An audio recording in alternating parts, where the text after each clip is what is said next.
Hello and welcome to the Dropback NFL show hosted live on Britballin. I'm Sam Lewis and joined today by the man who has the best predictive quarterback rankings in the NFL media. It's Joe Costanzo. Yes. How you doing, Slew? I'm well doing well. This one. I'm absolutely buzzing. The other two can't be here today, but that is more full then because, last season you were pretty much bang on the money, apart from some late adjustments when you got in your own head. Yes, that is true. For those who don't know, last season we had a bit of a meltdown episode. It was very hot, and in a pit of rage, I said how Carson Wentz was about the 17th best quarterback in the league. To which I was asked to write a list the following episode, which I did, and I think my initial hot, flustered state was the most accurate representation. I was pretty accurate with like Josh Allen and everything as well. I listened back. Yeah, that's what I mean. To be fair, if you had stuck with your guns about Carson Wentz, and to be fair, we did all call you out on that wrongly, and I will belatedly apologise to you. You pretty much almost got it stroke for stroke if we go back and have a look. Yeah. So if we were better prepped, I would have made a list to show of your last year's predictions, but we are not that prepared, unfortunately. I'm not as hot as much humid today, but I'm hoping it brings out the same effect. Yeah, maybe it was the sweat that unhinged the genius last time, but we'll have to wait and see. We do have some other news around the NFL. Yesterday, Joe, I know you've got the tweet of this ready to go, but the NFL media, they did announce that the NFLPA and NFL have created some NFL rules based on if players are going to agree to get vaccinated. Most of these are pretty standard, to be fair, no mixing if you're not outside. The one that did strike my eye was the one about the media. So third point up from the bottom, no social media, marketing, or sponsorship if you haven't been vaccinated, which that doesn't make any sense. I'm assuming it means in person. Because it's social/media, not social media. You don't sound convinced. But yeah, it does seem like to take people's revenue away for what they can do online where the vaccine isn't really playing a part seems a bit harsh. Well, by media, is this saying that if you haven't been vaccinated, no one's going to have to do any post-match press, any post-match interviews? That's going to be awesome. Just that's a new reason for them to go anti-vax, I guess. So you don't have to speak to people. Yeah, just so you don't have to speak to anyone. Don't do that. No one do that. Everyone get their vaccine, please. Yeah, I got mine today. So if I drop dead in the middle of it, then you know why. But you won't. You'll be fine. I won't because it's all scientifically tested and all that. No, but so most of it does make sense. The stuff is going to be a bit hard for non-vaccinated players to travel. You can't travel with the team. I don't know if that's going to be the same when the season goes out or if that's just for the preseason. But it's a lot of lonely days in the hotel room, it seems like, if you haven't been vaccinated yet, which sort of makes sense, which is the point of the vaccine. Yeah, obviously there's going to be some sort of questions, and I guess it's more commonplace in America, but people are quite skeptical about the vaccine. But to be honest, like, it makes sense. We need to get back to normality, and when you're allowing NFL stadiums are basically going to be at full capacity. So to be truly safe, like, everyone needs to take the vaccine. It's just how it is. Yeah, and plus you can see why some of these are going to help encourage people too, with the stuff, especially in the weight room. Only having 15 people in the weight room out of a roster that's on 70 odd at the moment before we get into cuts. That is going to be quite restrictive.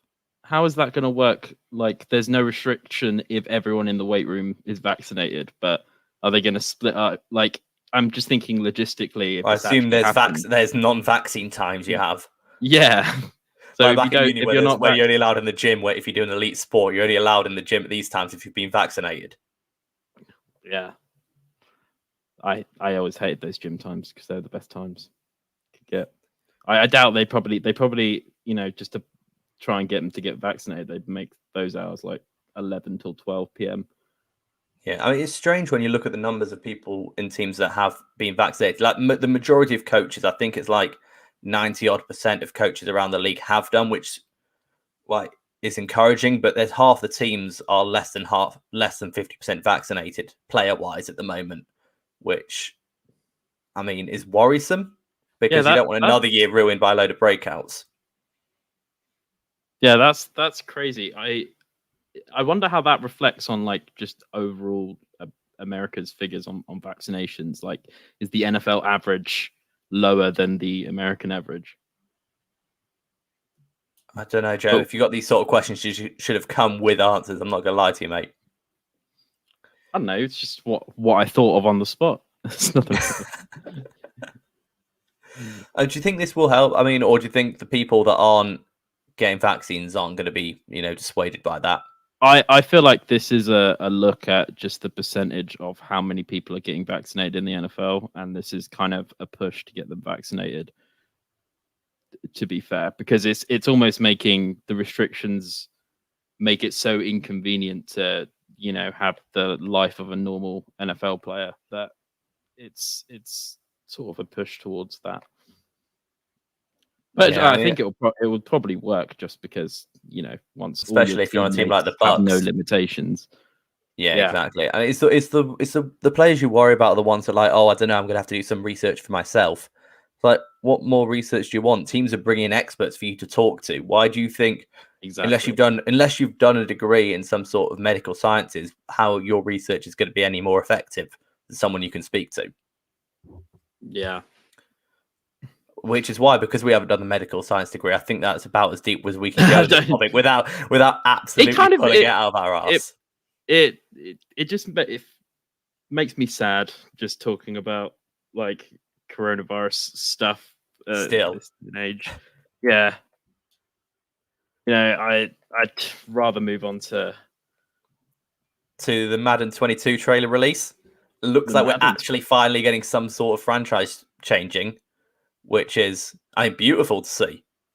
Yeah, I mean, this has been coming on for a while now. People have been hammering for years for Madden to change their franchise mode. I remember we actually had an episode where we talked about the whole NFL cancel EA hashtag that was trending, which always seems to trend when the new Madden comes out. When it's inevitably shit. I mean, it doesn't stop me buying it. I've still bought each one for the last however many years, which I think is more for me. Idiot. You probably buy FIFA every year, don't you? No comment. Yeah, exactly. You are the reason EA is so rich. And yeah, at the end of the day, I still hate Electronic Arts as a company. I think they are just digging for money out of anything. It's good to see that finally, after the amount of negative feedback the last launch of Madden had, I mean, it had like a 0.4 out of 100 somehow. I don't even know how you even get that on a Metacritic, which is the lowest ever any game's ever got. So at least they've made a concerted effort to kind of address all of the complaints that people have had for years. I think the biggest issue is technically it's not actually that bad a game. It's just repetitive and the same every year. So the change that they're bringing in, like the ability to upgrade your coaching staff, and hopefully will have some sort of effect, and that I know stadiums it'll have a different feel, because there's a very much you play a game, you play a next game, and they feel the exact same like you've just played it. So what you want is just a little bit more.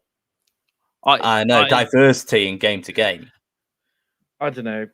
Honestly, ever since they added physics into Madden, I think the game has just completely broken. When you compare, example, the latest Madden to NFL 2K8 or 2K5, it makes a lot more sense. Like whenever, for instance, you break on a big run and your linemen are in front of you and they just keep running, no one turns around to block anyone who's coming ahead or anything like that. Or you basically have to rely on sliders to make the game playable, which is ridiculous. It should come playable. Yeah, it should come where it's too often where it happens with FIFA as well. It's like, oh, this year corners are really good, or this year inside run just doesn't work at all. Why? Just fix your game. Just make it so things work and you don't just spam one play that you know is going to work. Like you want to have it, but I mean that what they're doing, they're also adding in these halftime adjustments as well. So what you do is you say, right, this is working against them. We'll attack them this way, and that would give your team like X boost, presumably at the cost of something else. It's just, do you know what it is? It's just little bits where it's just adding a little bit more flavor to the game is all they really need to do. Are they still going to have X factors? I don't know. I do hate X factors because they're OP X as hell. factors are the stupidest things in the world. Is it more stupid than physics? I hate physics. It's stupid, I think. Yes. Yeah, Matt's watching it is in full agreement of your hatred of physics. I'm not anti-physics. I'm anti-EA's terrible physics engine. And to be honest, I was talking about this before we actually started, but Madden games run off the Frostbite engine, which is made for Battlefield shooter games. So it's just not the engine that a sports game as intricate as American football should be using. Like, why is that though? Why does it not work for the sports games? Well, if you design something for, massive shooters where you can collapse buildings down, and then you're trying to apply it to, you obviously haven't seen Jamal Adams hit a guy over the middle. No, I haven't. Yeah, they still. Even with the physics engine, they still manage to like get sucked into some tackles as well, and just the blocking system is just naff, and it has been for years. So hopefully they've improved that. But I mean, I'll take any improvements at the thing, and knowing me as a fool, I'm going to buy it either way, however bad the reviews are, because I've been promised there'll be some sort of scouting live update halfway through the season as well. Not sure why you wouldn't get that ready for launch. Yeah, to be fair, the best part of Madden has always been the franchise mode, which they haven't done anything with for years. So it's still a step in the right direction. But I'm gonna hold my teeth because I know what EA are like. And did you say you're gonna hold your teeth? Hold my tongue. I did say teeth, but I meant tongue. Yeah, if it's good, will you get it? Yeah, potentially. I mean, I haven't bought a Madden game since 21. That's why I asked you, because you're the people that need to bring back in, because the people that have stopped buying it, basically. Like, what does it need to have for you to want to buy the game again? Way less microtransactions, the emphasis on like Ultimate Team and that, what was it, the Yard this year? Oh yeah, surrounding microtransactions. If it's genuinely a very playable, improved version of franchise mode, I'll probably buy it. Like, even if the gameplay still has those classic Madden problems, if franchise mode is fun, then that's good. Or the funnest part for me has always been the off season and the draft and everything, and that's just been the same for years. So if it's a good game, will you buy it and live stream it, Joe? Yeah, we could just turn this show into me live streaming a Madden season. That'd be quite fun, to be fair. We should do that. If it's do a cheeky drop back fantasy franchise mode. Yeah, if it's a good game, we'll do that. But EA, so all those people are relying on you to make it a good game for that cause. But for the entire reason that we are here today, now it's annual Joe Costanzo QB ranking extravaganza. Oh boy, here we go. I'm so excited for this. I mean, let's start at the bottom. Have you got? So how are we going to arrange this? I've kind of grouped them into where I think they fit, and it's not necessarily an even tier system at all, but it's players around the same level. The biggest of which is like 7, and the smallest of which is 4. But I just thought they kind of naturally fit together. There have been some big movers from last year. Ooh. A few that I can see. And also, if you would know, before I get into this, I'll just go about how I went around picking them. Firstly, I'm not doing any rookies, because think about how wrong I would have been about Justin Herbert last season if we did rookies. You'd probably put him at the bottom. I would have put him somewhere near there. But that's you can't predict how someone's going to adapt into the NFL. So there's no point in me even trying to rank rookies when I haven't seen them playing an NFL snap. And my mindset going in, and this has made me change this list so many times today, and even 5 minutes before we started recording, is if I were to go into next season and I need one starting quarterback on any given team, who am I going to take to like go for one Super Bowl run and then out? So that kind of helped me a lot. But at the same time, it made me change my mind every 5 minutes. So this has been a bit of a hectic list. But at some point, you just need to stop and stop changing things and just deal with your problems. I think that's why the tier system's going to help you a bit, because it doesn't really matter if you're like within a tier which way round you put two guys. You sort of have them at the same level ish anyway.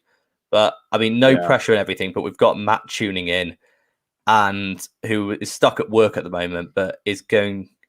It seems to physically attack you if you disrespect his boy Tua. Well, if Sam Darnold goes above Tua, we'll have to see. Who would I be more confident taking to win the Super Bowl next season? That's the question. Ooh. All right, so let's kick it off then. So I imagine the bottom level is players just need to not be starting quarterbacks anymore. Yeah, so these are guys who you should look to get rid of. And some of these, I am including players that are potentially going to be backups. There are 33 people on this list and there are no rookies. So where it wasn't clear who's going to be starting, I've usually just included whoever the second option is here as well to see where they fit. So in tier 6, I'm just going to call it tier 6. In dead last 33rd spot is Andy Dalton. Oh, should I just go through the whole tier and then we can go through the tier and then we'll discuss them? Yeah. 32 is Teddy Bridgewater. 31 is Taysom Hill. 30 is Taylor Heineke. 29 is Ryan Fitzpatrick. And 28 is Sam Darnold. Wow, okay. So the most interesting one there, I think, is, I mean, other than having Taylor Heineke, who's played maybe 3 NFL games against some guys that have played full seasons, is Sam Darnold. I did this with Drew Lock last year, so it's fine. So Sam Darnold, you don't believe in as an NFL starter at all? You know what? I've put in brackets here. He was kind of cusping on the edge because I haven't seen enough to... what we've seen out of him hasn't been pretty, but I will admit when I'm looking at it, he does have some good throws. He had some of the some great throws last year that obviously you can't really appreciate because just the abysmal team that was the Jets. And I do genuinely think after the whole Adam Gase situation, he could be a contender to probably be quite a big riser on this, depending on how next season goes with the Panthers. Yeah, it's sort of dependent with him. It's whether he was just shit or no one could have succeeded under Adam Gase and in that sort of with the surrounding talent that the Jets had in those 3 years. Yeah. I was a bit worried about Taylor Heineke. I'm not going to lie. Taylor Heineke, yeah. How do you put him above like Dalton and Teddy? Is that because at least he has some sort of spark? It's almost a gut feeling. Like I feel, when he's playing, he's making a measurable difference, and he can kind of. Obviously he's not really taking over a game, but Teddy Bridgewater is just a guy who just exists to, have little dump off passes or get the ball in your hands of your running back. I don't really see him being able to really take over a game or get into a flow or anything like that. Whereas we have kind of seen that out of the very limited things we've seen out of Taylor Heineke. So that was kind of my reasoning behind it. It's nothing to do with like total games played. It's just who right now, given what I've seen so far, I would take. However, it's not as bad as Drew Lock last year because he is only 30 on the list rather than 15 or something. Did you put Drew Lock at 15 last year? Yeah, I think I did. Is that because we were so hyped about that Denver offense in total? It's like, right, he's got to be able to succeed at that. Yeah, it was. I didn't do it the same way where I was kind of asking myself, just no matter what team they're playing with, I was accounting for their system. QBs are going to have a good season kind of thing. That makes sense. Andy Dalton, I mean, to be fair, we haven't really seen Andy Dalton a good couple of years really now. I mean, he had a little bit of a cameo with Dallas last year. I mean, he got he benched had for Cincinnati the year before. Yeah, he played the majority of the games for Dallas last year, though. Well, no, I thought the other guy played in. Ben Oh DiNucci yeah, played a game who was utter crap. But yeah, but so that kind of tells you a lot if he had to come in. I don't know if he might have been injured. Dalton got injured. He got hurt. Yeah, And Fitz is that because you don't know which Fitz you're going to get, basically. yeah, you could get Fitz magic, and I do love Fitz. To be fair, I feel like no one's accusing you of putting down here as any sort of person. To be honest, but the fact of the matter, if you have Fitzpatrick as your starting quarterback in your team, you know he's not going to be there very long. He's literally the definition of a placeholder replacement level. That's what he's done throughout his whole he career. He can come in and play football, and there's a chance he does actually take over a game. So that's why he's on the upper end of this list. But I'm just realizing you've got two Washington players next to each other there. Who do you think Fitz is going to be the guy that plays? Does your boy Taylor Heineke even throw the ball this year? Yeah, this is the weird one. I think probably Fitz starts the season, and then if they lose a few games, then they're going to experiment and bring Taylor in. That makes sense. Right now, I don't see much sort of separating them. It's not like there's it's a young, hungry rookie coming into. But to be fair, what we've seen out of Taylor Heineke so far has been good. So, and Taysom Hill, you are calling him a quarterback. I am indeed, and yeah, I didn't really like much of what I saw of Taysom Hill last year. No. They had to pretty much schedule the entire playbook around what he could do, and it didn't entice me. It wasn't. It's like if Lamar Jackson legitimately couldn't pass. Exactly.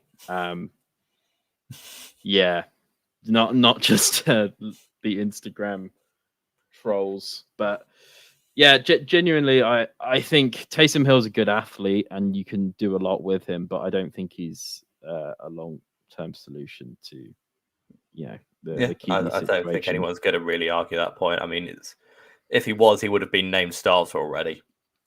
All right, so let's move on to what I'm sure you've imaginatively called Tier 5. This is actually the copper tier. You're such a bellend. No, this is Tier 5. Yeah, so they'll do, but nothing special. Is kind of the summary here. Like you wouldn't feel you had to get rid of them. Yeah, you can win one of these guys. But if an opportunity presented, you'd draft a guy if someone fell to you, kind of thing. Indeed. Awesome. Yes. But at the same time, I am kind of asking myself, like, this is a one and done sort of thing as well. That's the kind of mindset I want to go in with. So at 27 is Carson Wentz. At 26 is Jalen Hurts. At 25 is Drew Lock. 24, Cam Newton. 23, Jameis Winston. That's a bit of a juicy one. 22, Tua Tagovailoa. Tagovailoa. It's getting hotter, I swear. And 21 is Daniel Jones. Okay, so immediately you've gone Hurts over Wentz. Yes. So did the Eagles. Oh, so did the Eagles, I suppose. Yeah. Is that how much of that is salary cap though with the Eagles? And do you want to explain your thinking there? Or was it just the Eagles did it? They must be right. The Jalen Hurts looked better with the Eagles than Carson Wentz did last season. That's kind of what it came down to be fair. And I mean, some of that might be, a young athletic QB rookie comes in and it takes a while for defenses to adjust and they have some early success. But yeah, I don't think Jalen Hurts was really taking over any games. And what we saw out of Carson Wentz, his mechanics just were hella wrong last season. I have no idea how it got that bad that quickly, but Brett Coleman actually did an amazing analysis video on this. He's basically doing the splits and the way he's pointing his toe. It changed so much in one go that I couldn't justify him being a mid-level QB in the league. But you have but Wentz, you have put him above the replace him now level. Is that you holding out a little bit of hope he can regain some sort of form? Yeah, because we've seen it in the past. We saw him have an MVP like season, but I think he wasn't in the best situation in Philadelphia and the receivers there. So we'll see how he gets on at the Colts. There's not like many standout guys, but they've got a pretty good bunch of receivers and a great O-line. So, he's in the right situation to succeed. But yeah, it's an interesting one. And also Cam Newton in this list had a very similar thing with the mechanics. I think last season we just saw, whether it's the shoulder injury or what, but him just tossing his whole body into passes, throwing completely off balance. It was a weird showing. But at the same time, they still managed to win games with him. So I had to weigh that into the equation. Yeah, they were at 7 and 9, didn't they? Yeah. Well, how much of that is due to the defense? Quite a lot, and the run game, obviously. But at the end of the day, he could come in and I'm just laughing at all the we'll get to that. We'll get to that in a minute. But let's go. So Drew Lock, I'm surprised you actually put him in this tier. Rather than the tier below, when it's like, because I don't know what we've seen from Drew Lock. Because in a way, it's sort of similar to what we've seen with Darnold. It's like, yeah, there's some nice throws, but there's some just horrific quarterback play as well. Yeah, it was a tough one, but I think, I don't know, we've seen early signs of, it looked really good, and I think I was definitely on the Drew Lock bandwagon last season. He's moved down about 10 spots. Quite a plummet. But yeah, I don't think the Broncos, he's a suitable QB at the moment. I think he could potentially jump up depending on how it goes with injuries and everything next season. But yeah, I wasn't amazed at anything I saw. It was very average. That's why. I wouldn't argue with that. I mean, you did say this would be a controversial one, and then put Jameis Winston at 23, which I think is probably where a lot of people have him right now. Yeah. I think just in terms of arm talent and what he can do, and I genuinely want to see Jameis Winston play a few games with his eyes, like after the LASIK eye surgery. I mean, he got in just as like Breeze was injured for like a quarter or something, but I would like to see him jump in. And he came in against the Bears in the wildcard game and threw an absolute bomb of a touchdown. Or was that the one that was dropped? Threw a bomb that was dropped, didn't he? Yeah, I think so. I don't think he actually scored. Still a great ball, though. I mean, the thing with Jameis is that he unquestionably does have talent. Exactly. Like similarly to Wentz and the guy we're going to get onto in a minute, those are, when they're on the game, absolutely talented guys. It's just with all the talent with Jameis, the 30 touchdowns came with 30 interceptions. So it depends which Jameis has. If he's grown, he couldn't see.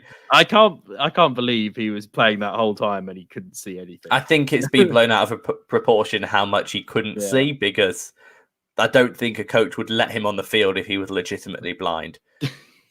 I think Jameis could have a quietly good season this year if they don't do something stupid like play Taysom Hill as the starting quarterback. Yeah, that would be stupid. It's just so different to what you actually. I think the Jameis actually gives him the most options. When I was looking over, he can pass. That's the main thing. But you can actually do a lot with all your other guys rather than fixate everything on Taysom. I hope Taysom, just keep him at tight end or whatever and just roaming about and getting on a few plays. But yeah. All right, so Matt's riled up. I mean, he's angry, but it does seem like he agrees because he's put the Jones over Tua. So it does seem like he agrees with your point of view. He's got some sense, So do you want to explain this one? Yeah. So I'll be honest, I just think what I saw out of Tua last year was he was fine, but he just looked way too timid when you compare it to what we saw in college, and that's kind of to be expected. And obviously, his offensive coordinator is going to play a big role into that as well.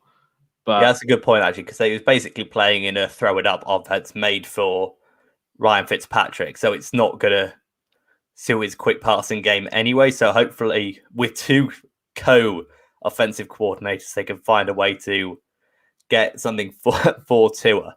But so I'm just looking at the comments, and Matt is going absolutely ballistic. I mean, if he cared that much, he probably should have shown up because he knew something like this. Should have shown up.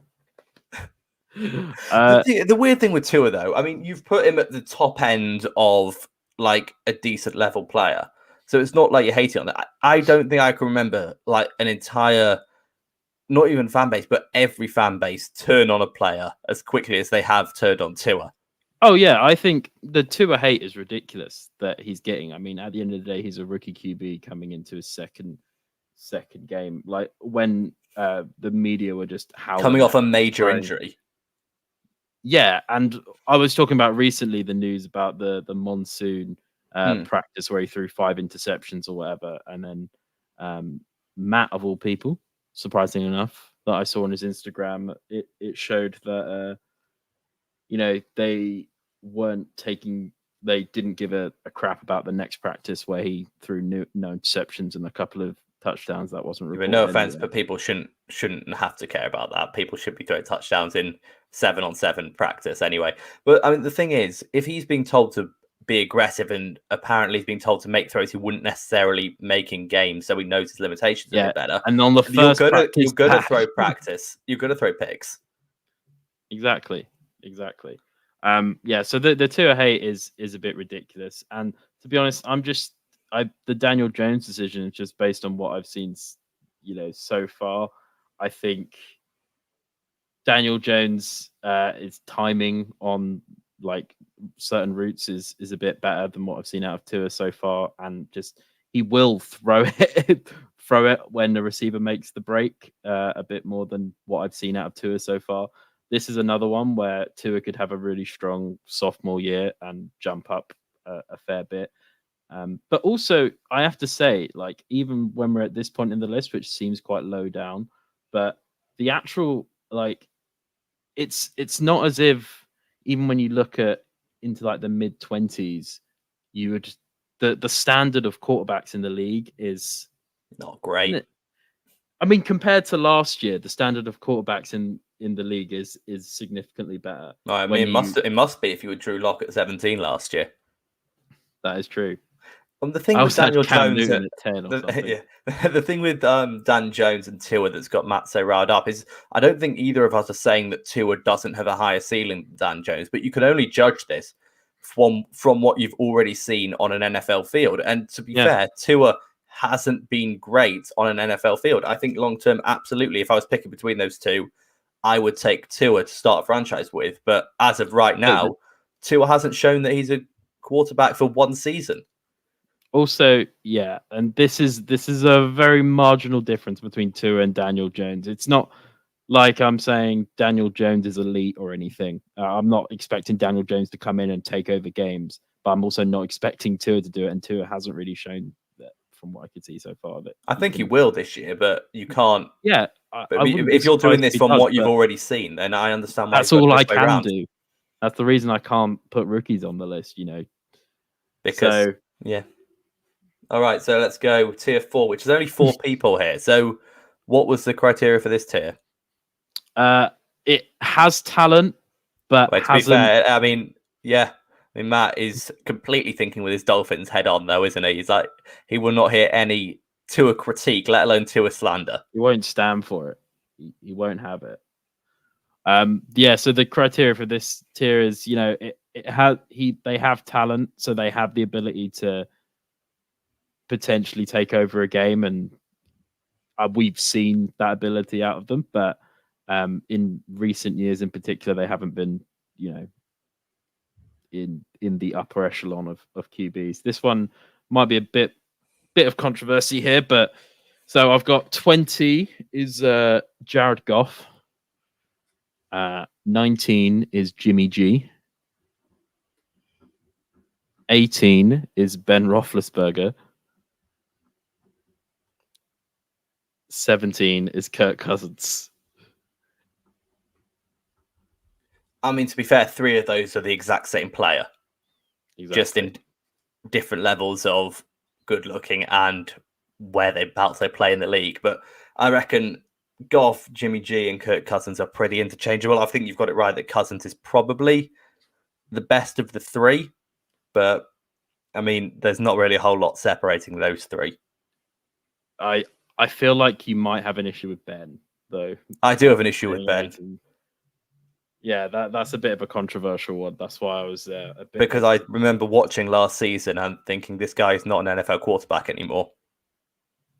You think he should be lower then? I think he should be lower. Damn. Okay. Oh, you thought I would have him higher? Well, based on to be fair, it's all just sort of checkdowns and short dump-off passes at this point, and he wasn't helped by that offense. To be fair, yeah, but I mean, statistically he did okay, but when you look at the tape, it wasn't anything special. It's not like the Big Ben we've seen. Well, I guess in his early career, in his first few years, but yeah, I wasn't super high on Big Ben last year. Coming into this season, I think it's weird. I feel like he outperformed what I actually thought he would do, but at the same time, my opinion on him hasn't really changed much. I think he probably needs to retire within the next year, 3 months. Oh, sorry. I mean, potentially. Yeah, I'm not super high on him. I wouldn't say lower than that, just based on the fact that they were still like an undefeated team for a large stretch. But how much of that was to do with their defense? Yeah, a lot of it. Yeah, they still did, I suppose. It would be your argument. Yeah, and yeah, I mean, yeah, I've never been a Ben fan. To be fair, I'm surprised to see Goff below Jimmy G. Yeah, it's a weird one. I mean, I know they said they're the same, but I think I base that more on the win rate, and Jimmy G's win rate has been really good for the 49ers. And they both get absolutely rattled under pressure anyway, so exactly. Obviously we did see, did the Rams get to the Super Bowl the season where the Rams and the Chiefs had that crazy game where it was 60-50 or something at the end? Yeah, it must have been because Mahomes' first year in the league. That's still in the back of my mind when I think of Jared Goff, when I see performances like that, and I know he's got the arm talent to potentially be a riser. I don't know if he's going to be able to do that in the Lions and what they're building there now. But yeah, and to be fair, I could see him potentially going down now without Sean McVay around. The thing is, I just think, I know we said there's similar mold, but I think Goff, you touched on it there, just has a bit more natural talent than Garoppolo does, just in terms of physicality and in terms of being able to drive the ball downfield a little bit better. Obviously, when he's got a clean pocket. Yeah, the edge purely for me was just on Jimmy G wins more games. But Goff, I will admit, is more of a natural talent at quarterback than Jimmy. And Cousins over the pair of them? Yes. Yeah. Yeah. I think Cousins is kind of underrated even on this list, to be honest. He's sort of overpaid and underrated at the same time. Yeah. He likes that. But yeah, I think, to be honest, I think with Cousins, you're fine. You can potentially... Yeah, I wouldn't expect Cousins to regularly take over games, but I know he can win in big moments. And you put him slap bang in the middle of the list as well, which sort of holds up. Pretty much. Shall I go to the next tier? Let's do it. What is this tier other than tier 3? I've said good quarterback. Good. This is This is like good, talented QBs, to be honest. Like, you can win a Super Bowl with these players if you've got a good enough team around them. Yeah, I would say with a good enough team around them, you can win a Super Bowl with these guys. So at number 16, I've got Matt Ryan. Number 15, Ryan Tannehill. Number 14 is Baker Mayfield. Number 13 is Derek Carr. Number 12 is Joe Burrow. And number 11 is Matt Stafford. Haze me, Stu. Yeah, I've got some questions here. What the hell? Matt Ryan, what did he do to you? I know, it's a big drop, isn't it? I don't know. I think you could put Matt Ryan above the 4 that came ahead of him. What, Derek Carr? Yeah, I think you could put him above Burrow. I don't know. I think Burrow was having a very good season before he got injured. It was a very close Rookie of the Year contest between him and Herbert before he got injured. And people kind of forget that because he went down with a big injury. But I actually really rate Joe Burrow. I think he played phenomenal. And what I've seen out of him, it depends how he responds to the injury. But what I've seen out of him on tape, I think he deserves to be 12th best in the league at the moment. And it's generally speaking... Derek Carr's quite high as well. Is that just sort of what you've seen flashes of? Derek Carr was very good last year. He was. He genuinely was. We spoke about it loads of times, and I think he's kind of in that. He doesn't really get much credit, but at the same time, he's been perennially quite good. And last season, he was pretty phenomenal at times. Actually, in that game, I think they beat the Packers in one game. Yeah, they did. It showed like Derek Carr does have an ability to take over a game, and that's where now we're going to see that a bit more with the quarterbacks in these tiers. They're elevators rather than elevated, almost. Yeah, exactly. The one that is an unlucky miss out, I think, is Matt Stafford. He could have been a tweener between this list and the next tier up. And I really can't wait. I think potentially he could move. The issue is we just haven't seen his teams win apart from 1-11-5 season. And yeah, not his fault, but at the same time, you've got to be able to put up wins in the Joe Costanzo quarterback ranking metric.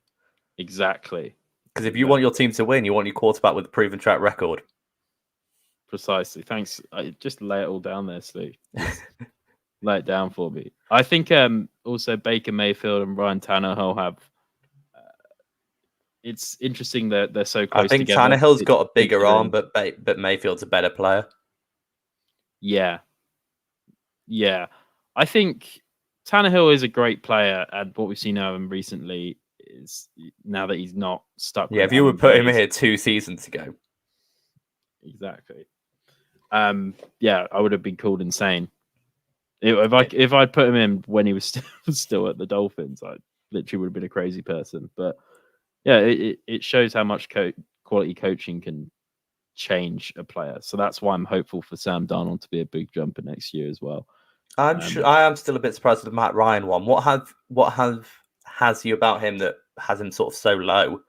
I don't know. I feel if he'd had better defensive throughout his career, he's always put up awesome numbers, and they never lose because of Matt Ryan. They just have had terrible defenses and still had good season records. Yeah, that is true. I just don't think he. I think the thing I rate Matt Ryan, but it's that sort of that he doesn't do enough for them to win, and it's difficult, like you said, with the Falcons and that defense. But yeah, he's one of these ones where I've ended up changing this list so many times. He's somehow ended up 16. If I stared at it for 10 minutes, I might move him through. I suppose that there's a bigger separation between that 16 group from the group below it. I think that's what has me a bit thrown, that you've got him next to Kirk Cousins and below Ryan Tannehill, sort of, rather than looking at it as a tier kind of thing. Hey man, Ryan Tannehill's my sleeper MVP pick for next year. Like It's not even sleeper. You've said it a few times now.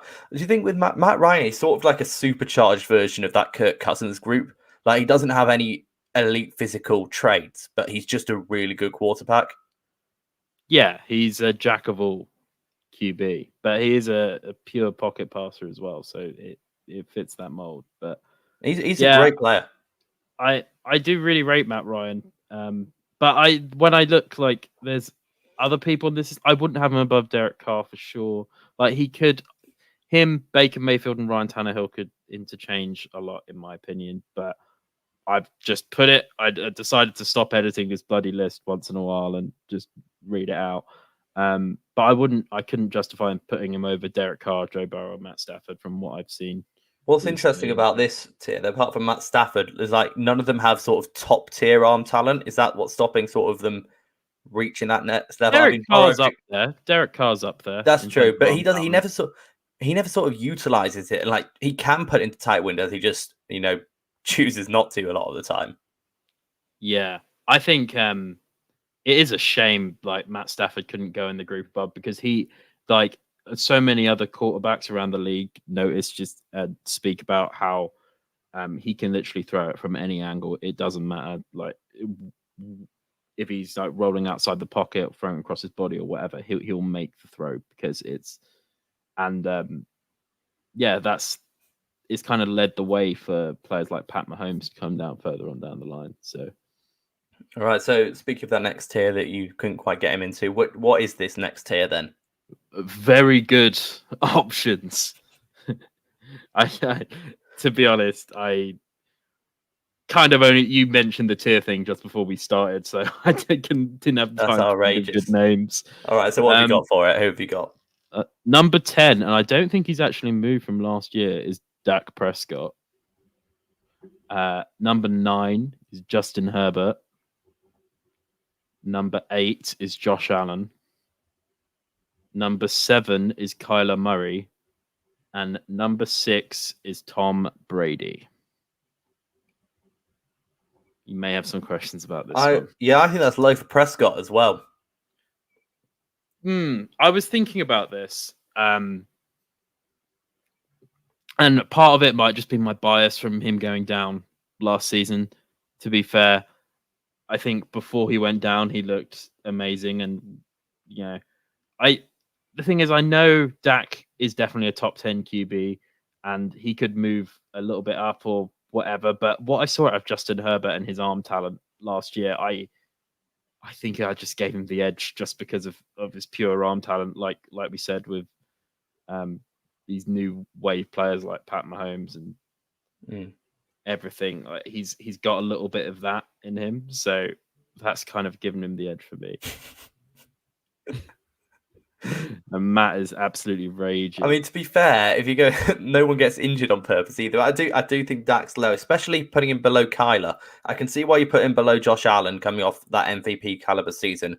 Although I think all of us at the Drop Back do think he might take a little bit of a step back this year, which might explain why you have him at 8. But Dak Prescott below Kyler Murray.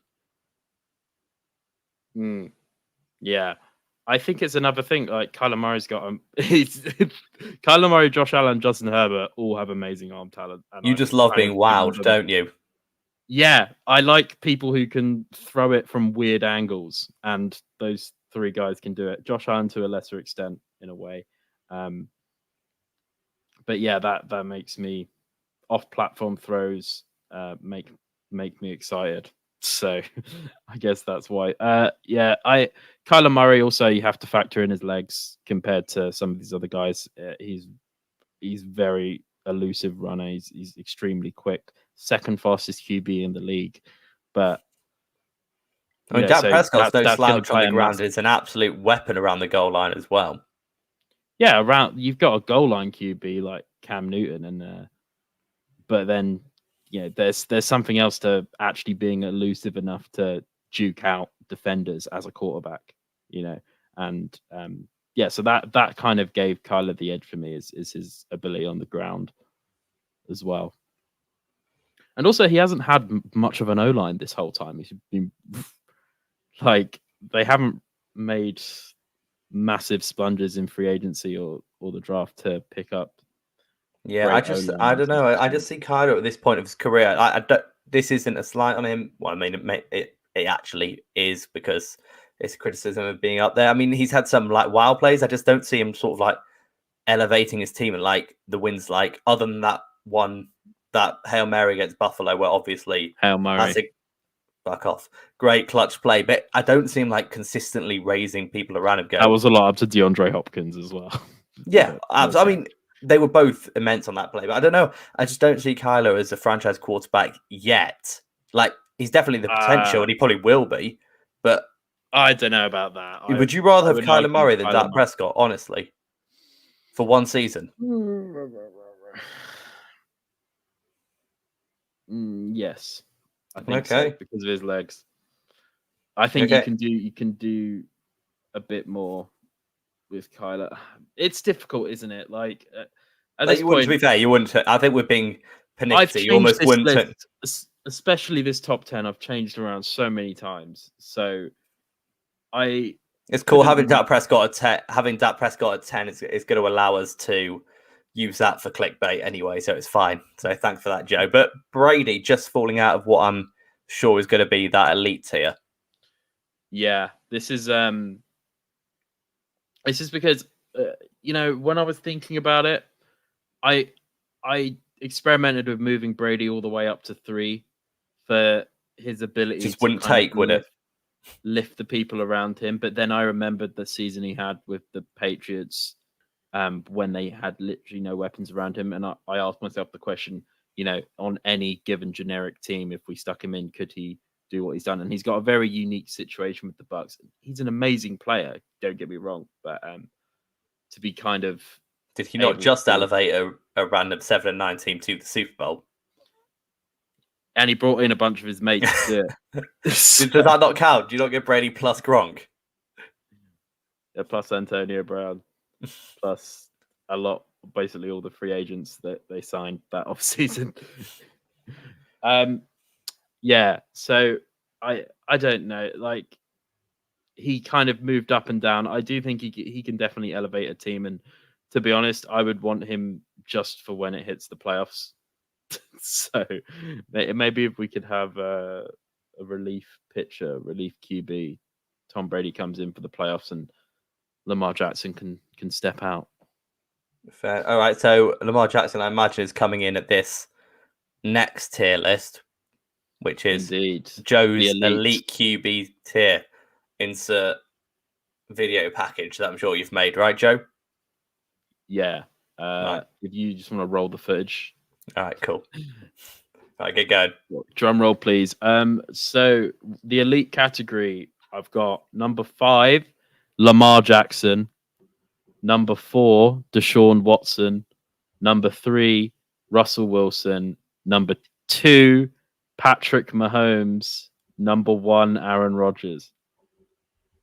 Joe, you've upset everyone under 15 years old for not putting Patrick Mahomes in his own tier at the top. I know, but screw it at the end of the day. I mean, what I saw, I'm going to justify the Aaron Rodgers over Pat Mahomes thing first. So I think last year I had Aaron Rodgers at 3, I think, or somewhere, maybe 4, potentially. Obviously, what we saw last season is he could come in and he pretty much, what I saw of him is every game he was just taking over games. And it sounds weird to say it because it's obviously how it's not how it is in reality, but it looks like, he's doing everything when you're watching him play, and I guess that's what we're expecting out of an MVP season. That's why he won the award. But if I could get that form going into next season, I would bloody take it. I think so the Packers. Well, we'll see how that whole situation goes. But I might have had to put freaking Jordan Love in here last minute, but yeah. So I thought. Also, Patrick Mahomes has also been surrounded by very talented people his entire career. Like, while he's been there, his O-line has been consistently amazing, except for the last Super Bowl. his weapons and everything. He's had amazing tools around him to play with, whereas the investment in Aaron Rodgers, these had amazing guys, but they're not drafting. Are they not? Something should have been made about that this offseason. Yeah, imagine. But yeah, so that's the whole Pat Mahomes, Aaron Rodgers debacle. You will notice that Lamar Jackson is not number 3 this year, or whatever. I think he was number 3 last year. On the account of where I kept asking myself, on a generic team, Lamar Jackson has a very unique thing going at the Ravens, but at the same time, he's still in that tier where, because of what he can do with his mobility and his elusiveness and his running ability, that he can take over a game for sure. I'm sure he could do that. And if you put him on a generic team, he might actually have weapons you can pass to as well. Exactly. So that's the other part. Deshaun Watson underneath Russell Wilson actually surprises me. I know I was championing Russell Wilson previously to last season when he was having his MVP caliber start. But yeah, I mean, the fact is he went off the boil the second half, especially like the last third of the season. He was not performing at a high level consistently. Yeah, but that Seahawks defense was also putting him in a pretty terrible situation. Seahawks, it was weird because they sort of overlapped. When the Seahawks defense started being, somewhat competent, Russell Wilson, he just stopped cooking. Sorry, I hate myself for saying that. As soon as the thought entered my head and came out my mouth, like, nah, I should not have said that. It's been 6 months since I've heard that. Oh, it haunts me in my nightmares, Slew. Yeah. To be fair, that was a bit of a toss-up. I think Deshaun Watson quietly had an amazing season last year. Didn't he lead the league in passing yards? I'm pretty certain. Yeah, if he was on a good team, he would have been in the MVP conversation. Exactly. But yeah, so he deserves more. But at the same time, like, I just think, yeah, Russell Wilson has been doing it, sort of elevating the team around him for so much longer, that going into a season, I would trust him to be able to do it a bit more than Deshaun Watson. I don't know. This is another one. I've moved this list around. I had Deshaun. It seems like there's a 5 to 3 tier and then a 2 and 1 tier on its own. Almost, yeah. Aaron and Pat, the what's it called? A mortgage. The discount. Oh, State something. I don't know. State Farm. State Farm. There you go. Well done. The State Farm tier, and then the Elite tier. The State Farm tier. Okay. Yeah, 7 tiers. The Elite tier is Lamar Jackson, Deshaun Watson, and Russell Wilson, and State Farm is Aaron Rodgers. And so how have Madden gone about not putting 2 elite quarterbacks, according to you, on the cover? First of all, using 2 goats anyway is a stupid thing. It just flies in the face. Who have they got on the cover? It's Brady and Mahomes. Okay, well that's. I mean, they've got one State Farm boy on there, so it's all right. Yeah, I mean, it annoys me that they're saying 2 goats, because it's sort of that the point of the goat is that there's one. Yeah. But anyway, I mean, looking back at your list, it is. So go ahead. A bit more and say goats of off-platform throws, or. Yeah, but that's the entire reason why I hate the whole GOAT conversation anyway, because it's not. It's just like, right, who's best at this particular thing? Yeah. You know what? Looking back at your list, it's surprising that basically the top halves, like you said, from 16 up, you'd be like, right, I'm satisfied with them as my exactly. That's what I mean. Like, when I was looking at this, the whole top, like, even into like 20 for me, like, I wouldn't necessarily. Well, maybe. Is that the 20 to 17 range? Is almost like that old around the NFL Dalton line, but it's just 4 players. Pretty much, yeah, like anywhere from Kirk Cousins onwards, I would be happy with at QB. Are you including Kirk Cousins in that? I'd be happy with him, but maybe if he's not the long-term solution for me, but All right, let's take a I'd be happy for him to last look perform. through your list. We've got bottom tier that are, as Joe said, bums. Andy Dalton, Teddy Bridgewater, Taysom Hill, Taylor I did not Heineke, say that. Ryan Fitzpatrick, and Sam Darnold, followed by sort of base level starters. They'll do. Carson Wentz, Jalen Hurts, Drew Lock, Cam Newton, Jameis Winston, Tua Tagovailoa, Daniel Jones, and then the sort of B- quarterbacks: Jared Goff, Jimmy Garoppolo, Ben Roethlisberger, Kirk Cousins, and then Beautiful. good starters: Matt Ryan, Ryan Tannehill, Baker Mayfield, Derek Carr, Joe Burrow, Matt Stafford. Yeah, I don't think Matt Stafford belongs in that tier. Yeah. Going through those names, he almost doesn't. But I mean, he's still be in the same place, but he doesn't quite belong in that tier. It should just we can bump him up to the tier. It's just semantics. It's not a top 10, you know. Okay, Matt Stafford's in a tier on his own at 11. The Matt Stafford tier, 10.5. edge of elite. All right, so top tier players: Dak Prescott, Justin Herbert, Josh Allen, Kyler Murray, Tom Brady, and then your elites: Lamar Jackson, Deshaun Watson, and Russell Wilson, and then the coveted State Farm tier: Patrick Mahomes and Aaron Rodgers. You happy with that list, Joe? Looking back, you know what? It's still stressing me out a bit. Like I would still change certain things, but there's a point, like I said, where I can't fidget enough, and I need to just submit it and deal with it afterwards. So, yeah, I'm as happy as I could be. I don't think I'm going to be as wrong. Like we said, you weren't wrong last year. It's just Carson Wentz and who else was it? Drew Lock. Drew Lock, Cam Newton.